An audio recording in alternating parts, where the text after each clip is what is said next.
네, 오늘 이제 시간이 다 됐습니다. 제가 기도하고 오늘 모임 시작하도록 하겠습니다. 함께 기도하겠습니다.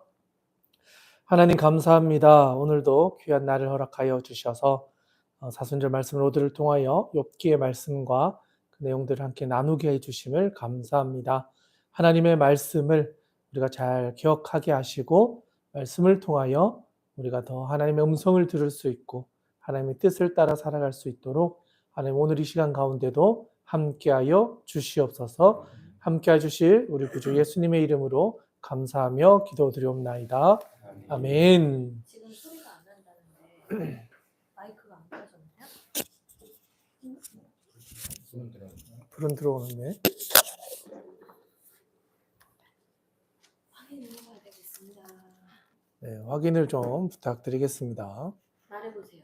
할렐루야. 할렐루야. 소리가 되게 작게 내시게 되면 더 크게 얘기해보세요. 할렐루야.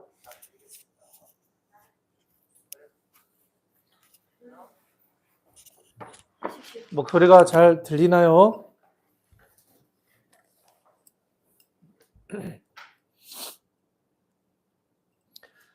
네, 다들 목소리가 잘 들리는지 한번 확인해 주시고요. 볼륨을 좀 높여 주셔서 오늘 또 진행하는데 어려움이 없었으면 좋겠습니다. 오늘 욥기 15장부터 17장까지의 말씀하고요. 또 이제 시편 5편의 말씀을 우리가 같이 보려고 합니다. 그동안 우리가 계속 1차 이야기를 했잖아요. 엘리바스 빌닷 소바를 중심으로 욥과 함께하는 1차 논쟁이라고 하는 이야기들을 같이 나누었고요.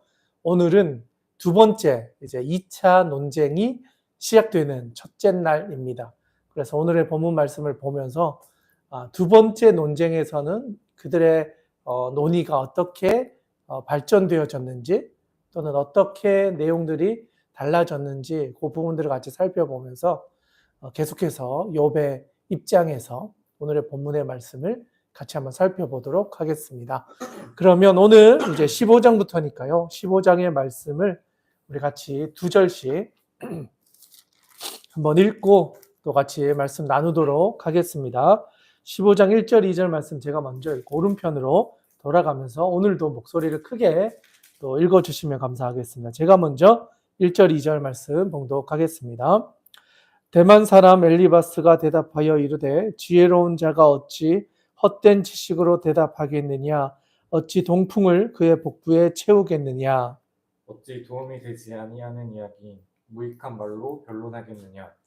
참으로 내가 하나님 경외하는 일을 그만두어 하나님 앞에 묵도하기를 그치게 하는구나. 내 죄악이 내 입을 가르치나니 내가 간사한 자의 혀를 좋아하는구나. 너를 정죄한 것은 내가 아니요 내 입이라. 내 입술이 내게 불리하게 증언하느니라. 내가 제일 먼저 난 사람이냐? 산들이 있기 전에 네가 출생하였느냐? 하나님의 오묘하심을 네가 들었느냐? 지혜를 홀로 가졌느냐? 내가 아는 것을 우리가 알지 못하는 것이 무엇이냐? 내가 깨달은 것을 우리가 소유하지 못한 것이 무엇이냐? 우리 중에는 머리가 흰 사람도 있고 연로한 사람도 있고 내 아버지보다 나이가 많은 사람도 있느니라. 하나님의 위로와 은밀하게 하시는 말씀이 내게 작은 것이냐? 어찌하여 내 마음에 불만스러워하며 내 눈을 번뜩거리며 내 영이 하나님께 분노를 터뜨리며 내 입을 놀리느냐? 사람이 어찌 깨끗하게 하느냐? 여인에게서 난 자가 어찌 의롭겠느냐? 하나님은 거룩한 자들을 믿지 아니하시나니 하늘이라도 그가 보시기에 부정하거든 하물며 악을 저지르기를 물마신 같이 하는 가증하고 부패한 사람을 용납하시겠느냐? 내가 내게 보이리니 내게서 들으라. 내가 본 것을 설명하리라. 이는 곧 지혜로운 자들이 전하여 준 것이니 그들의 조상에게서 숨기지 아니하였느니라. 이 땅은 그들에게만 주셨으므로 외인은 그들 중에 왕래하지 못하였느니라. 그 말에 이르기를 악인은 그의 일평생에 고통을 당하며 포악자의 횟수는 정해졌으므로 그의 귀에는 무서운 소리가 들리고 그가 평안할 때 멸망시키는 자가 그에게 이르리니 그가 어두운 데서 나오기를 바라지 못하고 칼날이 숨어서 기다리느니라. 그는 헤매며 음식을 구하여 이르기를 어디 있느냐 하며 흑암의 날이 가까운 줄을 스스로 아느니라. 환난과 역경이 그를 두렵게 하며 싸움을 준비한 왕처럼 그를 쳐서 이기리라. 이는 그의 손을 들어 하나님을 대적하며 교만하여 전능자에게 힘을 과시하였음이니라. 그는 목을 세우고 방패를 들고 하나님께 달려드니 그의 얼굴에는 살이 찌고 허리에는 기름이 엉기었고 그는 황폐한 성읍 사람이 살지 아니하는 집 돌무더기가 될 곳에 거주하였음이니라. 그는 부요하지 못하고 재산이 보존되지 못하고 그의 소유가 땅에서 증식되지 못할 것이라. 어두운 것을 떠나지 못하리니 불꽃이 그의 가지를 말릴 것이라. 하나님의 입김으로 그가 불려가리라. 그가 스스로 속아 허무한 것을 믿지 아니할 것은 허무한 것이 그의 보응이 될 것이니라. 그의 날이 이르기 전에 그 일이 이루어질 것인즉 그의 가지가 푸르지 못하리니 포도 열매가 익기 전에 떨어짐 같고 감람꽃이 곧 떨어짐 같으리라. 경건하지 못한 무리는 자식을 낳지 못할 것이며 뇌물을 받는 자의 장막은 불탈 것이라. 그들은 재난을 잉태하고 죄악을 낳으며 그들의 뱃속에 속임을 준비하느니라. 아멘. 네, 방금 우리 15장의 말씀을 같이 읽었는데요. 자, 15장의 대화를 시작하는 사람이 누구일까요? 네, 엘리바스입니다. 그 첫 번째 논쟁에서도 제일 먼저 이야기했던 사람이 엘리바스였고, 두 번째 논쟁에서도 제일 먼저 이야기하는 사람이 엘리바스라고 하는 것이죠. 그래서 이 엘리바스가 가장 연장자였을 것이다 라고 이야기를 하는 이유도 매번 대화의 첫 번째 이야기를 엘리바스가 하고 있기 때문에, 그리고 오늘 본문 말씀 가운데 나오는 여러 가지 표현들이 엘리바스가 가장 연장자였을 것을 보여준다라고 이야기를 하고 있기도 합니다. 먼저 2절의 말씀 한번 보겠는데요. 대만 사람 엘리바스가 대답하여 이르되 지혜로운 자가 어찌 헛된 지식으로 대답하겠느냐, 어찌 동풍을 그의 복부에 채우겠느냐. 이렇게 두 번째 이야기를 시작합니다. 시작하는데 1절에 보면은 대만 사람 엘리바스가 대답하여 이르되라고 하잖아요. 한글 번역에서는 그냥 뭐 크게 차이가 없는데 원어를 보니까 이 대답하여 이르되라는 뜻이 목소리를 높여서 즉시 말하다. 그러니까 처음에 대답했을 때와는 훨씬 더 강한 어조로 말하기 시작했다라는 뉘앙스로 바뀌어졌다는 거예요. 그러니까 1차 그 세 번의 대화 때보다 더 격양되어져서 목소리를 크게 해서 대답하다, 이런 의미가 있다는 거죠. 그러니까 엘리바스가 첫 번째 3명의 대화가 끝난 후에 끝까지 다 듣고 엘리바스가 조금 이제 격양되어서 두 번째 대화가 시작되었다. 그 시작이 바로 지혜로운 자가 어찌 헛된 지식으로 대답하겠느냐, 어찌 동풍을 그의 복부에 채우겠느냐. 그러니까 욥의 어리석음에 대해서, 자기 입으로는 지혜롭다고 이야기하지만 오히려 네가 더 어리석은 자가 아니냐라는 것을 이야기하기 시작한다는 거죠. 그리고 동풍을 그의 복부에 채우겠느냐라는 표현이 나오는데 이게 무슨 의미인가, 좀 생뚱맞은 표현인 것 같잖아요. 그래서 찾아보니까 이 동풍이라고 하는 게 그 근동 지역에서는 봄에 부는 열풍을 의미한대요. 그러니까 봄에 뜨거운 바람이 불면은 곡식이나 이렇게 심어놨던 채소들이 다 뜨거워서 말라서 죽어버린다는 거예요. 그러니까 여기에 그 상황을 이야기하는 거예요. 동풍을 그의 복부에 어떻게 채우겠느냐. 우리에게 환난을 주는 그 뜨거운 열풍을 어떻게 우리의 뱃속에 두겠느냐라는 거예요. 그만큼 우리에게 환난이라는 것이 어떤 의미인지에 대해서 말을 해주고 있다는 거죠. 그만큼 욥이 어리석은 자와 같은 상황에 처해져 있다. 너의 말이 틀리게 이야기하고 있다라는 것을 말하는 거죠. 그래서 4절, 5절인데요. 이건 좀 중요해요. 우리 같이 한번 읽어봤으면 좋겠는데 4절, 5절 같이 읽겠습니다. 시작. 참으로 내가 하나님 경외하는 일을 그만두어 하나님 앞에 묵도하기를 그치게 하는구나. 내 죄악이 내 입을 가르치나니 내가 간사한 자의 혀를 좋아하는구나. 아멘. 그러니까 욥이 하나님을 경외하는 일을 그만두어서 하나님 앞에 묵도하기를 그치게 만들고 있다는 거예요. 너의 논리로는 하나님이 이런 분이신데 그럼 우리가 그 하나님을 경외할 필요가 없지 않겠느냐 하면서 오히려 욥의 이야기에 대해서 너가 잘못된 주장을 하고 있다라고 하는 이야기를 계속해서 한다는 거죠. 그래서 4절 뒤에도 보면 하나님 앞에 묵도하기를 그치게 하는구나라고 하는데, 묵도라고 하는 단어도 찾아보니까 시야라는 단어를 쓰고 있는데 고개를 숙이다. 그러니까 하나님 앞에서 묵도한다는 것은 하나님 앞에서 머리를 숙여서 내가 인간됨을 고백하면서 겸손하게 자기를 숙이는 건데, 그것을 그치게 만든다는 거예요. 그러니까 교만하게 머리를 빳빳이 세워서 하나님 앞에서 의롭다고 주장하는 욥을 돌려서 이제 비판하는 거예요.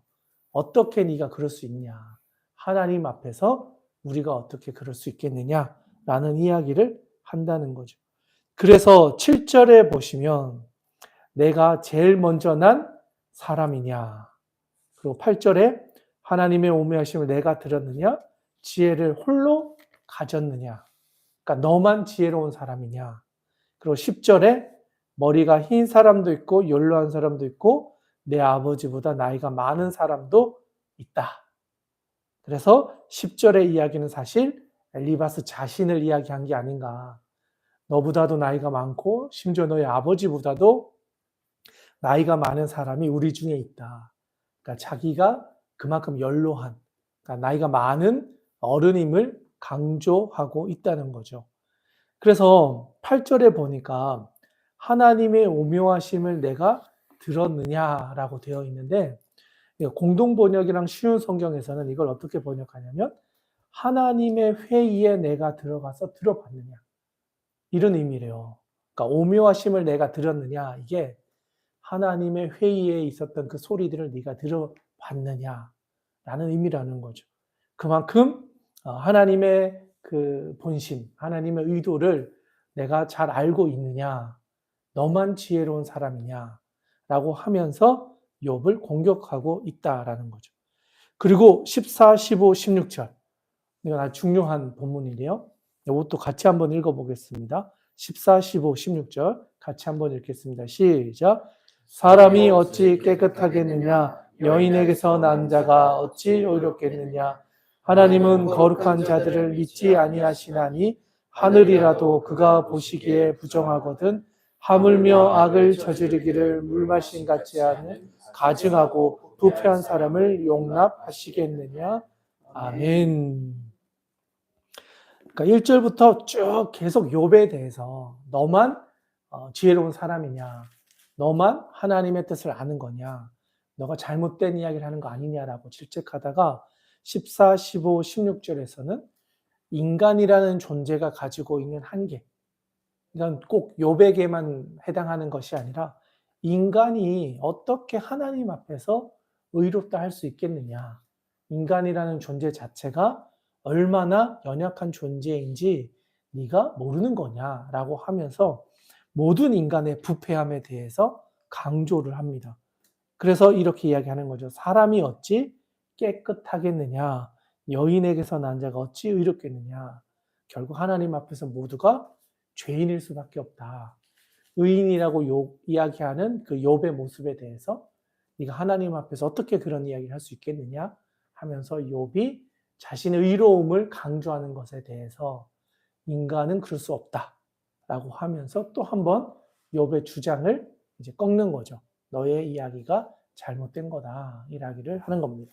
그리고 나서 이제 17절로 넘어가서 다시 그 첫 번째 엘리바스가 이야기했던 내용과 참 비슷한 이야기를 다시 되풀이하고 있어요. 17절, 18절인데요. 제가 한번 읽겠습니다. 내가 내게 보이리니 내게서 들으라. 내가 본 것을 설명하리라. 이제 곧 지혜로운 자들이 전하여 준 것이니 그들의 조상에게서 숨기지 아니하였느니라. 아멘. 17절, 18절에 보니까 또 내가 본 것들을 이야기하고 내가 들은 것을 이야기하고 지혜로운 자들이 전해준 것을 내가 이야기한다 라고 이야기를 하고 있죠. 그런데 이 이야기가 사실은 그 첫 번째 대화에서도 이 비슷한 이야기를 한 적이 있었어요. 그 욥이 가지고 있는 생각들에 대해서 지혜에 따라서 내가 너를 권면한다. 조상들의 지혜를 네가 배워라 라고 하는 이야기를 했었다는 거죠. 그 이야기가 동일하게 반복되면서 지혜에 따르는 충고를 두 번째 대화에서도 동일하게 엘리바스가 이야기를 하고 있다는 겁니다. 그래서 20절에 보니까 그 말에 이르기를, 그러니까 지혜로운 자들이 가르쳐 주었던 전통이나 지혜에 따르면 악인은 그의 일평생의 고통을 당하며 포악자의 횟수는 정해져 있다. 그러니까 또 인과응보에 대한 이야기를 하기 시작하는 거예요. 악한 사람이 심판받는 건 우리가 살아온 이 지혜자들을 통해서도 우리에게 전해졌고, 이 말에 따르면 하나님은 악한 자를 가만히 두지 않는다. 반드시 심판하신다. 그리고 그 심판을 지금 욥 네가 당하고 있는 거다. 그러니 너의 죄에 대해서 빨리 인정하고 회개해라. 하나님 앞에서 돌이켜라. 그러지 않으면 이 하나님의 심판이 계속해서 너에게 임하게 될 것이다. 그 이야기를 계속하는 거예요. 24절에 가보면 환난과 역경이 그를 두렵게 하며 싸움을 준비한 왕처럼 그를 쳐서 이기리라. 25절, 26절, 27절까지 보면 이는 그의 손을 들어 하나님을 대적하며 교만하여 전능자에게 힘을 과시하였습니다. 그는 목을 세우고 방패를 들고 하나님께 달려드니 그의 얼굴에는 살이 찌고 허리에는 기름이 엉기었고. 그러니까 욥의 모습을 이런 식으로 이야기하는 거예요. 네가 손을 들어서 하나님 앞에 대적했고 교만하였고 전능자에게 힘을 과시하였다. 그는 목을 세우고 방패를 들고 하나님께 달려들었다. 그러니까 욥의 모습을 이런 식으로 표현하는 거예요.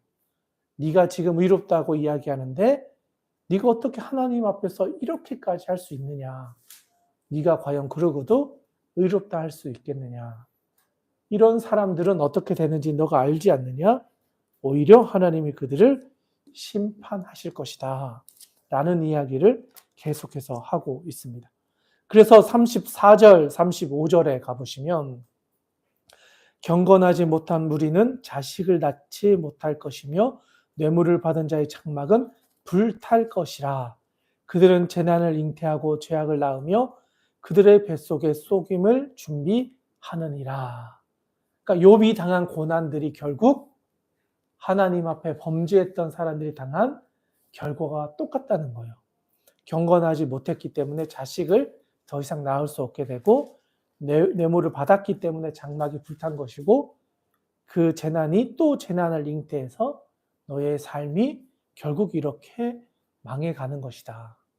그러니까 계속해서 이야기하는 인과응보의 논리 속에서 욥을 평가하고 있고 또 엘리바스의 살아온 경험, 또 나이라고 하는 것, 그리고 지혜자들의 이야기를 기억하라라고 하면서 계속해서 이 인과응보 속에서 욥을 죄인으로 몰아가고 있고 그렇기 때문에 너의 인생을 하나님 앞에서 돌이키지 않으면 이 인과응보의 고리를 끊을 수 없다. 이런 논리를 엘리바스가 두 번째 논쟁에서도 계속 이어가고 있다는 것을 보게 됩니다. 자, 이 이야기를 이제 엘리바스가 했죠. 그럼 이제 이거에 대한 이제 욥의 응답이 등장하겠죠. 욥은 어떻게 반응하는가? 오늘의 본문 16장으로 한번 넘어가서 욥은 이것에 대해서 어떻게 반응했는지 또 한번 살펴보도록 하겠습니다. 두 절씩 16장의 말씀을 같이 한번 읽도록 하겠습니다. 제가 먼저 읽겠습니다. 욥이 대답하여 이르되 이런 말은 내가 많이 들었나니 너희는 다 재난을 주는 위로자들이로구나. 헛된 말이 어찌 끝이 있으랴. 내가 무엇에 자극받아 이같이 대답하는가. 나도 너희처럼 말할 수 있나니 가령 너희 마음이 내 마음 자리에 있다 하자. 나도 그럴듯한 말로 너희를 치며 너희를 향하여 머리를 흔들 수 있느니라. 그래도 입으로 너희를 강하게 하며 입술의 위로로 너희의 근심을 풀었으리라. 내가 말하여도 내 근심이 풀리지 아니하고 잠잠하여도 내 아픔이 줄어들지 않으리라. 이제 주께서 나를 피로하게 하시고 나의 온 집안을 패망하게 하셨나이다. 주께서 나를 시들게 하셨으니 이는 나를 향하여 증거를 삼으심이라. 나의 파리한 모습이 일어나서 대면하여 내 앞에서 증언하리이다.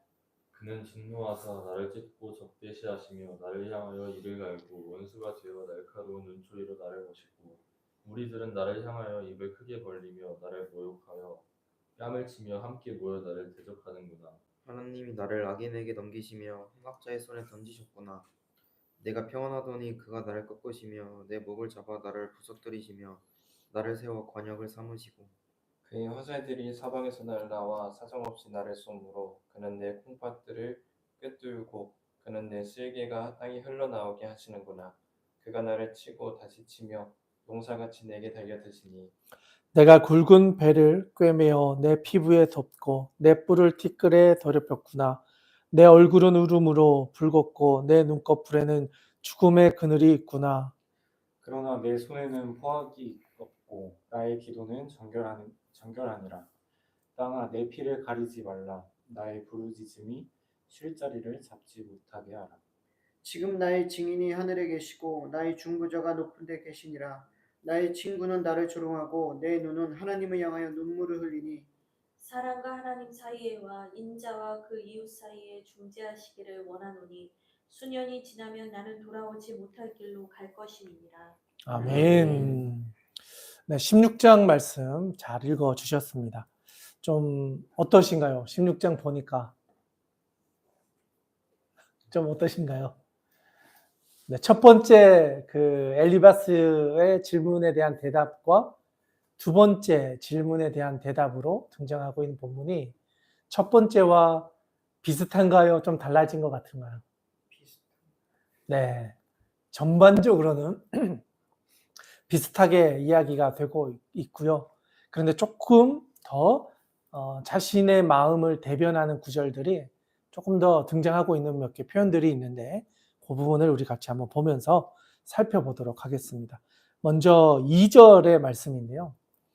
제가 한번 읽겠습니다. 이런 말은 내가 많이 들었나니 너희는 다 재난을 주는 위로자들이로구나.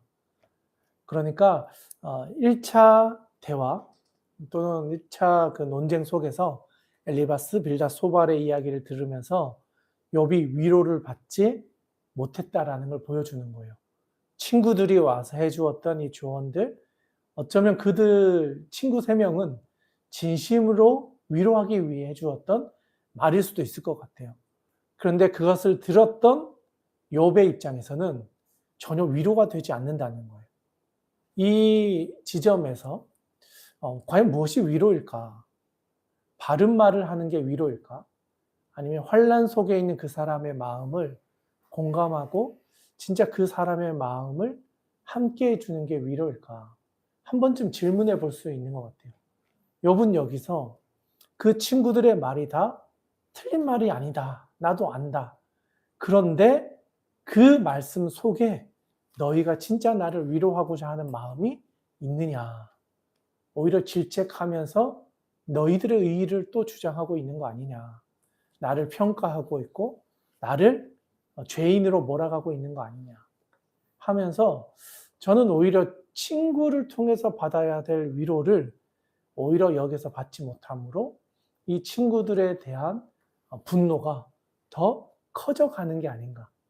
처음에는 재난이나 고난에 대한 이야기였는데 이제는 점점 그 대화들이 그 친구들의 말로 인하여 자기가 상처받았음을 이야기하고 있다는 거죠. 그래서 너희는 다 재난을 주는 위로자구나. 내가 지금 죽을 병에 걸려서 쓰러져 있는데 오히려 또 다른 재난을 나에게 줘서 이제는 내 마음까지도 무너지게 만들고 있구나.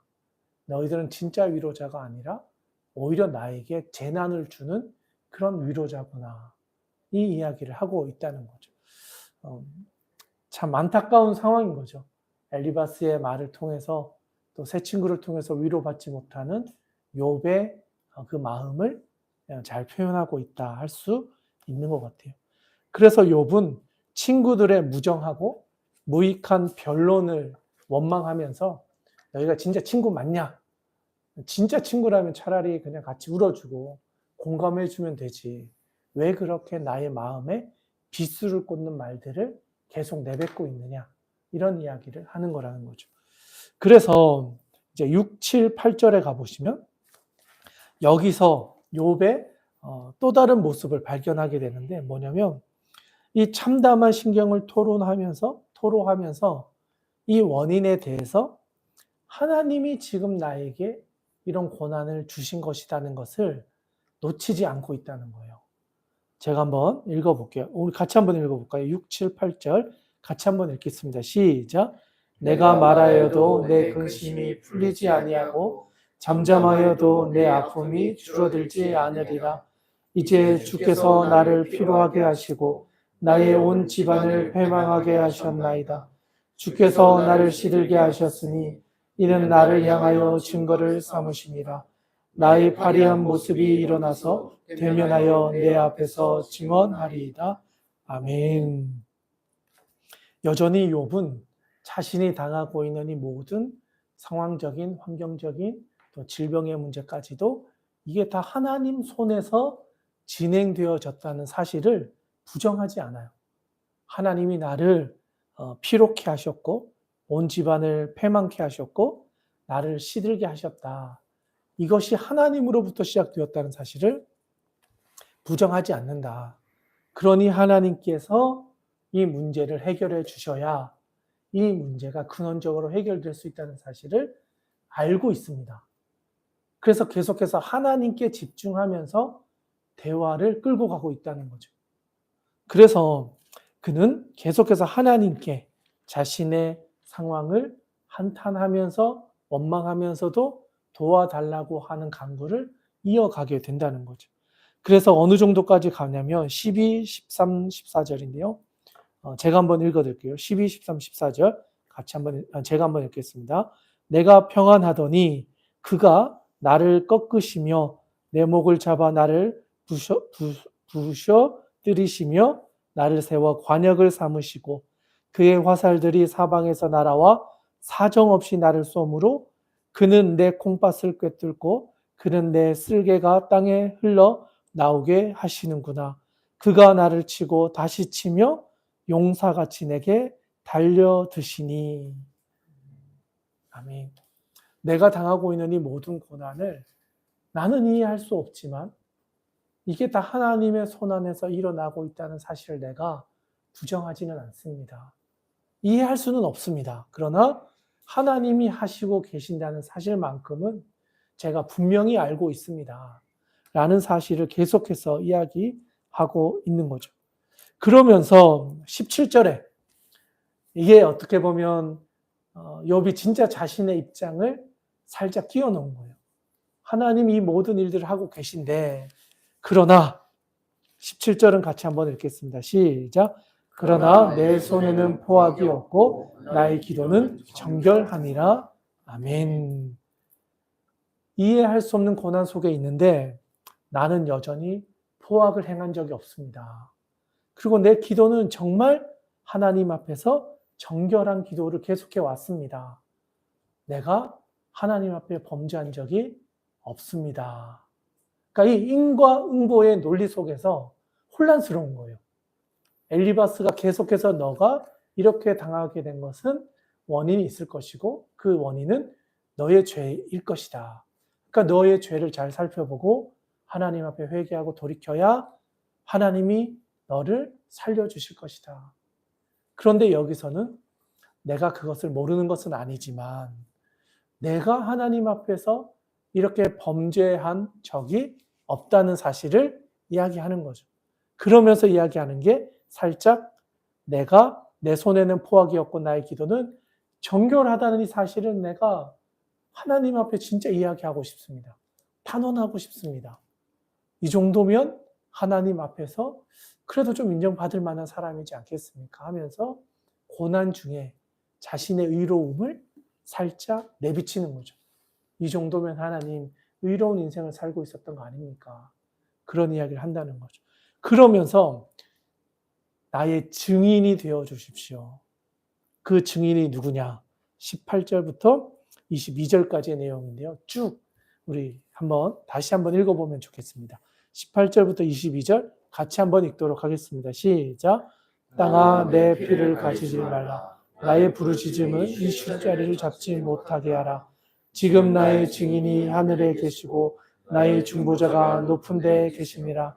나의 친구는 나를 조롱하고 내 눈은 하나님을 향하여 눈물을 흘리니 사람과 하나님 사이에 인자와 그의 사이에 중재하시기를 원하노니 수년이 지나면 나는 돌아오지 못할 길로 갈 것임이니라. 아멘. 그러니까 자신의 억울함을 증언해 줄 사람이 하나님밖에 없습니다. 라는 이야기를 하는 거예요. 땅아, 내 피를 가리지 마라. 나의 부르짖음, 이 쉴자리를 잡지 못하게 해라. 지금 나의 증인이 하늘에 계시고 나의 중보자가 높은 데 계신다. 그러니까 하나님 외에는 나의 증인이 없다는 거예요. 심지어 나의 친구들은 나를 조롱하고 나를 비난하고 있고 내가 탄원할 사람은 하나님밖에 없습니다. 하나님을 향하여 눈물을 흘리니 사람과 하나님 사이 또는 인자와 그 이웃 사이에 중재하시기를 원합니다. 하나님 아시지 않습니까? 하나님만이 나의 증인이 되어 주시고 나의 소망이 되어 주실 분은 하나님밖에 없지 않습니까? 친구라고 믿었던 이들조차도 나를 비난하고 있는 이 상황 속에서 하나님 아니면 답이 없습니다. 욥이 이 탄원을 하고 있다는 거죠. 참 어쩌면 욥 입장에서는 정말 눈물을 흘리며 사는 눈물의 기도와 같은 탄원이지 않았을까. 자기를 비난하는 친구들, 응답하지 않는 하나님, 그 속에서 유일하게 나를 증거해 줄 수 있는 분은 하나님밖에 없다는 사실을 알고는 있는데 그것이 실제로 내 삶에 영향을 미치지 못하는 현실 앞에서 얼마나 무력감을 느끼고 얼마나 할 수 없는 그 자괴감 속에서 슬퍼하면서 이런 이야기를 했을까. 욥은 여기서 멈추지 않고요. 계속해서 이야기합니다. 마지막 절 22절에서 이야기한 것처럼 수년이 지나면 나는 돌아오지 못할 길을 갈 것이다. 내가 조금만 더 이렇게 가다가는 죽게 될 것 같습니다. 그리고 17장에서는 이제는 곧 죽게 될 것 같다라는 이야기를 더 구체적으로 하게 됩니다. 우리 17장으로 넘어가서 계속해서 이야기를 살펴보도록 하겠습니다. 2절씩 같이 한번 읽겠습니다. 나의 기운이 쇠하였으며 나의 날이 다하고 무덤이 나를 위하여 준비되었구나. 나를 조롱하는 자들이 나와 함께 있으므로 내 눈이 그들의 충동함을 항상 보는구나. 청하건대 나에게 담보물을 주소서. 나의 손을 잡아줄 자가 누구리이까. 주께서 그들의 마음을 가리어 깨닫지 못하게 하셨사오니 그들을 높이지 마소서. 보상을 얻으려고 친구를 비난한 자는 그의 자손들의 눈이 멀게 되리라. 하나님이 나를 백성의 속담거리가 되게 하시니 그들이 내 얼굴에 침을 뱉는구나. 내 눈은 근심 때문에 어두워지고 나의 온 지체는 그림자 같구나. 정직한 자는 이로 말미암아 놀라고 죄 없는 자는 경건하지 못한 자 때문에 분을 내나니. 그러므로 의인은 그 길을 꾸준히 가고 손이 깨끗한 자는 점점 힘을 얻느니라. 너희는 모두 다시 올지니라. 내가 너희 중에서 지혜자를 찾을 수 없느니라. 나의 날이 지나갔고 내 계획, 내 마음의 소원이 다 끊어졌구나. 그들은 밤으로 낮을 삼고 빛 앞에서 어둠이 가깝다 하는구나. 내가 수월이 내 집이 되기를 희망하며 내 침상을 흑암에 펴 놓음에 무덤에게 너는 내 아버지라 구더기에게 너는 내 어머니 내 자매라 할지라도 나의 희망이 어디 있으며 나의 희망을 누가 보겠느냐. 우리가 흙 속에서 쉴 때에는 희망이 수월의 문으로 내려갈 뿐이니라. 아멘. 17장에서 욥은 이제 자신의 죽음에 대해서 이야기하기 시작합니다. 3장에서도 자기가 태어나지 않았더라면 차라리 어머니의 모태에서 죽었더라면 하면서 생일을 저주했다 그랬잖아요. 근데 여기서는 빨리 죽는 게 차라리 낫겠다. 이런 고난 속에서 내가 더 살 수 없다. 이제는 절망밖에 없다. 죽음밖에 없다. 하루라도 빨리 차라리 죽는 것이 낫지 않겠나. 이런 이야기를 자기의 진심을 이야기하기 시작한다는 거죠. 그래서 1절, 2절에 보면 나의 기운이 쇠하였으며 나의 날이 다하였고 무덤이 나를 위하여 준비되었구나. 나를 조롱하는 자들이 나와 함께 있으므로 내 눈이 그들의 충동함을 항상 보는구나. 그러니까 그 친구들의 말 하나하나가 계속해서 나를 더 사지로 몰아가고 있는 거예요. 육신의 연약함 플러스 이제 정신적인 또 영적인 충격들이 계속 쌓여가니까 이제 나에게 무덤밖에 없다. 죽을 날밖에 없구나. 그것을 기다리고 있는 나의 처지에 대해서 이야기를 한다는 거죠. 그래서 계속해서 이야기합니다. 3절에 보면 청하건대 나에게 담보물을 주셔서 나의 손을 잡아줄 자가 누구니까? 주께서 그들의 마음을 가려 깨닫지 못하게 하셨사오니 그들을 높이지 마소서. 심지어 5절에서는요. 이렇게 이야기해요. 보상을 얻으려고 친구를 비난하는 자는 그의 자손들의 눈이 멀게 되리라. 얼마나 마음 가운데 분노가 올라왔으면 자기를 비난하고 있는 그 친구들의 자손에 대해서 그들도 이런 고통을 당해봐야 된다. 그들도 눈이 멀게 되기를 바란다라고 하면서 자기를 공격한 친구들에 대한 분노도 드러나고 표현되어지고 있다라는 거죠. 그런데도 불구하고 계속해서 6절에 보면 하나님이 이 모든 일의 핵심이란 사실을 여전히 놓치지 않아요. 하나님이 이런 일을 하시고 계시는구나. 계속해서 그런 일들을 일어나게 하시는구나. 그런데 9절, 아주 중요한 이야기거든요. 오늘 우리 같이 한번 읽어보겠습니다. 9절 같이 한번 읽겠습니다. 시작. 그러므로 의인은 그 길을 꾸준히 가고 손이 깨끗한 자는 점점 힘을 얻느니라. 아멘. 이 말은 무슨 이야기냐면 친구들이 계속해서 자기를 비난하고 자기에 대해서 정죄하지만 이제 자신을 이야기하는 거예요. 나, 욥, 의인은 그 길을 꾸준히 가고 손이 깨끗한 자는 점점 힘을 얻느니라. 내가 끝까지 나의 의로움을 포기할 이유가 없다. 내가 말했더니 내가 하나님 앞에서 정말 정직하게 온전하게 살아왔다는 이 사실을 내가 부정하지 않는다. 나는 끝까지 이것을 붙잡고 죽을 때까지 내가 이 의인으로서의 어떤 정체성을 포기하지 않겠다. 굳건히 붙잡고 가겠다. 그 이야기를 하고 있습니다. 그런데도 여전히 변하지 않는 현실 속에서 11절에 보면 나의 날이 지나갔고 내 계획, 내 마음의 소원이 다 끊어졌구나. 그들은 밤으로 낮을 삼고 비단에서 어둠이 가깝다 하는구나. 모든 계획, 모든 소원이 끊어진 상황, 그 절망의 상황까지도 욥은 자신의 의로움을 주장하면서 묵묵히 그 길을 가기 위해 정말 바등바등하고 있구나 하는 것을 볼 수 있습니다. 그래서 14절, 15절에 보면 무덤에게 너는 내 아버지라, 구두기에게 너는 내 어머니라, 내 자매라 할지라도 나의 희망이 어디 있으며 나의 희망을 누가 보겠느냐. 결국 자신의 죽음이 임박했다. 이제 곧 내가 죽게 될 것이다. 더 이상 아무 소망이 없구나. 그 이야기를 이렇게 표현하고 있습니다.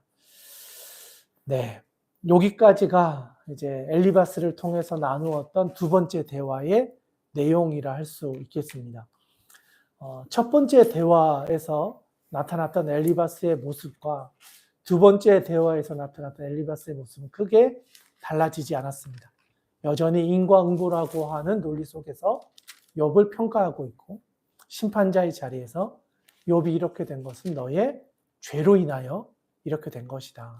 빨리 하나님 앞에서 돌이켜라. 그 이야기를 계속해서 하고 있고요. 조금 더 이제 그런 비난을 들었던 욥 입장에서는 이제 서서히 그 표현의 수위가 조금 더 강해져 가는 것을 보게 됩니다. 친구들을 향해서도 너는 계속해서 나에게 재앙을 주는 그런 사람들이다. 친구가 아니라 나를 저주하기 위해서 온 사람들이냐라고 하면서 친구들에 대한 서운함과 그런 아픈 마음들을 쏟아내기 시작합니다. 그러면서 하나님 외에는 나의 중보자가 없다. 하나님만이 나의 증인이다. 하나님만이 아시지 않습니까? 나의 이 억울함, 나의 이 모든 과정을 하나님 손 안에서 아니면 풀어줄 수 없다는 사실을 기억합니다. 하나님 나의 의로움을 아시지 않습니까? 그러나 여전히 변하지 않는 상황 속에서 내 앞에는 죽음밖에 없음을 인정하고 하나님 앞에서 차라리 빨리 죽는 것이 낫지 않겠나. 자신의 아픔과 슬픔과 절망과 고난을 정직하게 하나님 앞에 탄원하는 모습을 보여주고 있습니다. 그게 오늘 우리가 나누었던 말씀의 핵심이라고 할 수 있겠습니다. 네, 욥기는 여기까지 하고요. 오늘 시편 5편의 말씀으로 한번 또 넘어가서 시편의 말씀을 같이 한번 보도록 하겠습니다. 네, 시편 5편의 말씀인데요. 우리 두 절씩 한 절씩 읽도록 하겠습니다. 제가 먼저 5편의 1절의 말씀을 봉독하겠습니다. 여호와여 나의 말에 귀를 기울이사 나의 심정을 헤아려 주소서. 나의 왕 나의 하나님이여 내가 부르짖는 소리를 들으소서. 내가 주께 기도하나이다. 여호와여 아침에 주께서 나의 소리를 들으시리니 아침에 내가 주께 기도하고 바르리이다. 주는 죄악을 기뻐하는 신이 아니시니 악이 주와 함께 머물지 못하며 오만한 자들이 주의 목전에 서지 못하리이다. 주는 모든 행악자를 미워하시며 거짓말하는 자들을 멸망시키시리이다. 여호와께서는 피 흘리기를 즐기는 자와 속이는 자를 싫어하시나이다. 오직 나는 주의 풍성한 사랑을 힘입어 주의 집에 들어가 주를 경외함으로 성전을 향하여 예배하리이다. 여호와여 나의 원수들로 말미암아 주의 의로 나를 인도하시고 주의 길을 내 목전에 곧게 하소서. 그들의 입에 신실함이 없고 그들의 심중이 심히 약하며 그들의 목구멍은 열린 무덤 같고 그들의 혀로는 아첨하나이다. 하나님이여 그들을 정지하사 자기께 빠지게 하시고 그 많은 허물로 말미암아 그들을 쫓아내소서. 그들이 주를 배역함이니이다. 그러나 주께 피하는 모든 사람은 다 기뻐하며 주의 보호로 말미암아 영원히 기뻐 외치고 주의 이름을 사랑하는 자들은 주를 즐거워하리이다. 여호와여 주는 의인에게 복을 주시고 방패로 함같이 은혜로 그를 호위하시리이다. 아멘. 네, 시편 5편의 말씀을 잘 읽어 주셨습니다.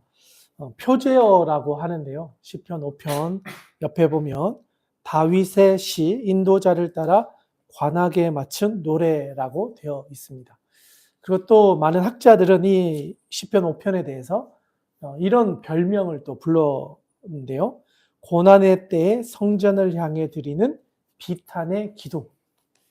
한 번 더 읽어드릴게요. 고난의 때에 성전을 향해 드리는 비탄의 기도. 이게 시편 5편이다. 이렇게 이야기합니다. 여기서 좀 중요하게 볼 것은 성전을 향하여 하나님께 드리는 비탄의 기도라는 거죠. 성전을 향해 드리는 비탄의 기도. 왜 이런 시편의 이름이 붙었는가는 본문에 보면은 이제 그런 표현들이 등장하기 때문인데요. 먼저 1, 2, 3절을 보시면 시편 5편의 특징이 잘 나타나 있는데요. 여호와여 나의 말에 귀를 기울이사 나의 심정을 헤아려 주소서. 시편이 가지고 있는 가장 큰 특징 중에 하나가 우리의 감정, 우리의 마음을 탄원하는 거라고, 고백하는 거라고 했잖아요. 여기서도 다윗이 나의 심정을 하나님께 헤아려 달라는 기도를 하고 있습니다. 그리고 두 번째 2절에서는 나의 왕 나의 하나님이여 내가 부르짖는 소리를 들어주십시오. 내가 주께 기도합니다.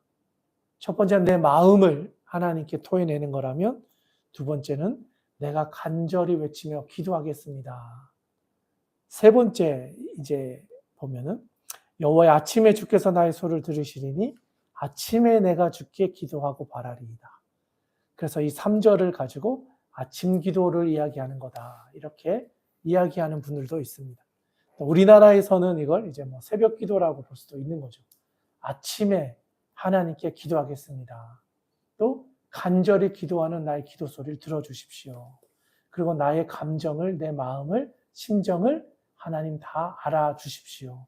그러니까 이 세 가지를 묶으면 아침에 간절히 심정을 통해서 하나님께 기도했다. 이렇게 볼 수 있는 거예요. 누가? 다윗이.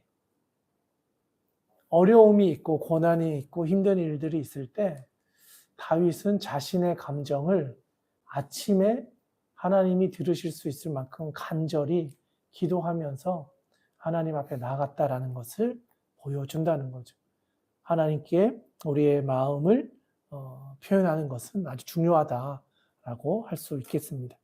그러면서 4절, 5절, 6절에 보면 여호와가 어떤 분이신지를 이야기합니다. 4절에서는 죄악을 기뻐하는 신이 아니다. 악이 주와 함께하지 못한다. 오만한 자들이 주의 목전에 서지 못한다. 모든 행악자를 미워하신다. 거짓말하는 자들 멸망시키신다. 또 피 흘리는 자, 또 속이는 자를 싫어하신다.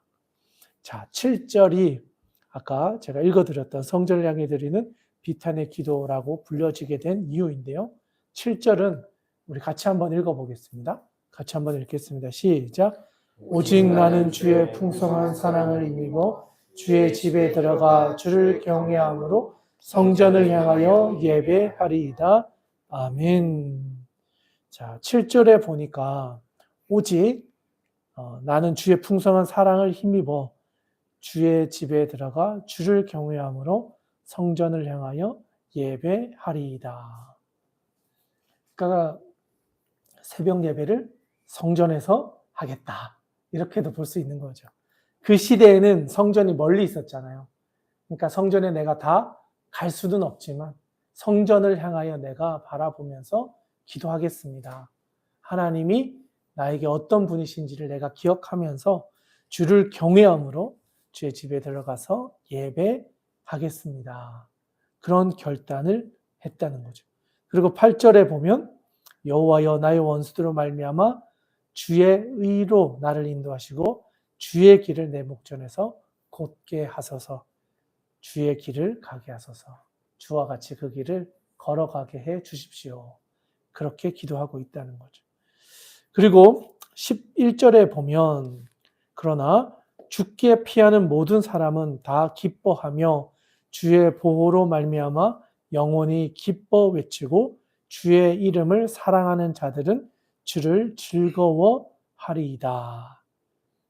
죽기에 피하는 모든 사람들, 또 주의 이름을 사랑하는 자들, 이들에게 하나님께서는 기쁨을 주시고 즐거움을 주신다. 주와 같이 길을 가는 사람들에게는 즐거움, 하나님이 주시는 기쁨을 맛보게 해 주실 것이다. 그것을 노래하고 있다는 거죠. 그래서 12절 결론입니다. 아주 중요하니까 빨간 줄로 12절 한번 그어주시고 우리 같이 한번 12절 말씀을 읽어보도록 하겠습니다. 함께 읽겠습니다. 여호와여 주는 의인에게 복을 주시고 방패로왕 같이 은혜로 그를 호위하시리이다. 아멘. 여호와여 주는 의인에게 복을 주시고 방패로왕 같이 은혜로 그를 호위하시리이다. 아멘. 여기서도 이야기하는 것이 의인에게 복을 주시는 하나님, 이것에 대한 분명한 고백을 하고 있습니다. 어떻게 보면 이 고백이 욥에게도 이어지고 있는 것 같아요. 의인은 하나님의 복을 누리는 사람이기 때문에 어떻게 보면 욥 입장에서는 복을 누려야 되는데 누리지 못하는 것은 혹시나 내가 의인이 아닌 악인과 같은 인생을 산 건 아실까 하는 이 질문 앞에서 계속해서 하나님 앞에서 나의 삶을 돌아보고 돌이키고 하나님께서 정말 나를 의롭다고 여기시는지 아닌지를 하나님 앞에서 분명하게 그것을 확증받고 싶어 했던 욥, 의인의 길을 정말 간절히 바랬던 욥. 그렇기 때문에 더 사람들의 이야기보다는 하나님이 나의 증인이시지 않습니까? 하나님이 의롭다고 인정하셔야 내가 진짜 의롭다는 사실을 인정합니다. 사람들의 평가보다도 하나님으로부터의 평가에 더 집중하고자 했던 욥의 마음이 어쩌면 시편 5편에 나오고 있는 다윗의 마음과 참 닮아 있지 않은가. 하나님 앞에서 의롭게 살아가고자 했던, 정말 하나님의 뜻을 따라 살고 그렇게 살기를 원했던, 한 사람의 고백, 오늘의 욥기의 말씀과 시편의 말씀 안에서 우리도 이 땅 가운데서 하나님이 인정해 주시는 의인의 삶, 하나님의 손에서부터 나오는 하나님의 복을 누리는 삶, 비록 그것이 우리에게는 이해되지 않는 일들이라 할지라도 하나님의 손에서 나온 것이 우리에게 가장 좋은 것임을 믿고 나아갈 때 아무리 그것이 큰 어려움이라 할지라도 하나님 그것을 합력하여 선을 이루셔서 우리에게 가장 좋은 것을 주실 것이다. 이것을 믿고 나아가는 사람들에게는 하나님은 신실한, 선하신, 가장 좋은 것을 주시는 하나님 아버지가 되실 줄로 믿습니다. 혹시나 오늘 이 자리에 함께 하시는 분들 중에 또는 온라인으로 함께 하시는 분들에게도 이해되지 않는 상황이 여전히 있다 할지라도 그 가운데 계신 하나님의 선하심을 신뢰하시기를 원합니다. 하나님이 가장 좋은 것을 가장 좋은 때에 가장 좋은 방법으로 우리에게 주실 것입니다. 아직은 우리가 그것을 받아 누리지 못해서 욥과 같은 답답한 심정을 가지고 살아가고 있을 수 있지만 우리가 그럼에도 불구하고 신실함을 유지하고 묵묵히 나의 길을 가고 욥이 말했던 것처럼 그럼에도 불구하고 나의 길을 묵묵히 가겠습니다. 고백했던 그 고백을 우리가 기억하면서 우리도 하나님 앞에서 거룩하게 의인의 삶을 살아갈 때 하나님께서는 때가 되면 우리에게 가장 좋은 것으로 채워주실 줄 믿습니다.